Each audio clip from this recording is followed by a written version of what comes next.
আসসালামু আলাইকুম। গুরুত্বপূর্ণ কিছু স্বপ্ন নিয়ে উপস্থিত হয়েছি। স্বপ্নে ইঁদুর দেখিলে অসতী স্ত্রী লাভ করিবে, অর্থাৎ খারাপ স্ত্রী লাভ করিবে। স্বপ্নে ইঁদুরকে কাপড় কাটিতে দেখিলে এটি মৃত্যুর লক্ষণ। স্বপ্নে ইঁদুরকে শস্য খাইতে দেখিলে আয়ু কমিবে। স্বপ্নে ইঁদুরের বাচ্চা দেখিলে উন্নতি হইবে। স্বপ্নে ইঞ্জিন চলিতে বা চালাইতে দেখিলে বিদেশ ভ্রমণ করিবে। ইঞ্জিন চলিতে বা চালাইতে দেখিলে বিদেশ যাইবে। ইঞ্জিল কেতাব স্বপ্নে ইঞ্জিল কেতাব পড়িতে দেখিলে ধর্ম বিমুখ হবার আলামত। স্বপ্নে ইঞ্জিল কেতাব পড়তে দেখলে ধর্ম থেকে বিচ্যুতি হওয়ার লক্ষণ। স্বপ্নে ইট টুকরো করতে দেখিলে ভাঙতে দেখিলে নিজের টাকা নষ্ট হইবে।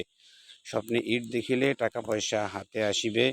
স্বপ্নে ইমাম নির্বাচন হতে দেখিলে নিজেকে ইমাম হতে দেখিলে নেতৃত্ব লাভের লক্ষণ।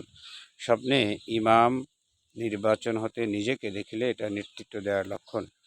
ইমামকে দেখিলে সর্দার হইবে। ইমামতি অন্যকে সুপর্দ করতে দেখিলে দুঃখ কষ্টের আলামত। ইমামতি অন্যকে সুপর্দ করতে দেখিলে এটা দুঃখ কষ্টের আলামত। ইমামকে অপরকে দেখিলে, ইমামতি করতে অপর মানুষকে দেখিলে চিন্তিত হইবে। ইমামতি করতে দেখিলে সমাজসেবায় নিজেকে নিয়োজিত হতে দেখবে। ইমামতি করতে দেখিলে সমাজসেবায় নিয়োজিত হবে। ভাবনা চিন্তা সুখ শান্তি লাভের লক্ষণ। ইমামতি করা জানাজায় যদি কেউ ইমামতি করে, এটা ভাবনা চিন্তা সুখ শান্তির লক্ষণ। ইমামতি করতে দেখিলে নেতা হইবে এবং সুনাম বৃদ্ধি পাইবে।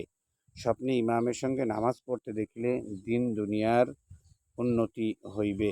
স্বপ্নে ইয়াকুত পাথর দেখিলে সুন্দরী স্ত্রী লাভ ও সুখ শান্তির নিদর্শন। স্বপ্নে ইয়াকুত পাথর দেখিলে সুন্দরী স্ত্রী লাভ ও সুখ শান্তির নিদর্শন। ইয়াকুত পাথর নিজের কাছে দেখিলে নেক চরিত্রবান স্ত্রী পাইবে। ইয়াসিন সূরা মুখস্থ পড়িতে দেখিলে ইলমে দ্বীন শিক্ষা লাভ করবে। ইয়াসিন সূরা লিখতে দেখিলে দ্বীনি ইলম শিক্ষার নিদর্শন। ইয়াসিন সূরা লিখতে দেখিলে দ্বীনি ইলম। ইলিশ মাছ দেখিলে টাকা পাইবে এবং মিথ্যাবাদী হইবে। নাউজুবিল্লাহ। যদি কেউ স্বপ্নে ইলিশ মাছ দেখে টাকা পাইবে এবং কিন্তু মিথ্যাবাদী হইবে। ঈসা আলাইহিস সালামকে দেখিলে আরধ্য কাজ খুব সহজ হবে, কঠিন কাজ সহজ হবে। স্বপ্নে ঈসা আলাইহিস সালামকে দেখিলে কঠিন কাজ সহজ হইবে।